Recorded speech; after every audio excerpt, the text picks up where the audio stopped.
زوو وەری دەگرێت. دیناش ماشەڵڵاوە بۆ ساڵێک و 6 مانگ دەچێت، زۆر زیرەکە، زۆر چالاکە. کار لە دەستی دینا ئاسانە.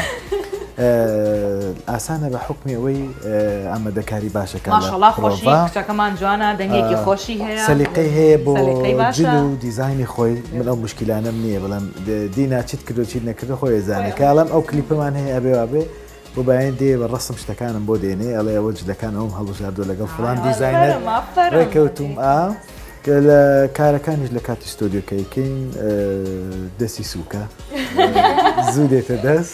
باشە لە ئیشازانی چەند خۆش و مرتاحە. هەندێک جار گۆرانەکان ممکنە زەحمەتیش بێ، ئەو گۆرانی کە لەم دوایت کاکەم لەگەڵ هونەرمەند میرا بڵاویان کردەوە لە کاتی تۆمارکردن ئاسان نەبوو، وەلاکین ئەوان زۆر بە ئاسانی کۆتاییان پێهێنا لە بەری پرۆڤێکی زۆر باش نزیکی 2-3 مانگێک ئامادەکاریمان بۆ کارە دەکرد و دەستی کاک بڕیار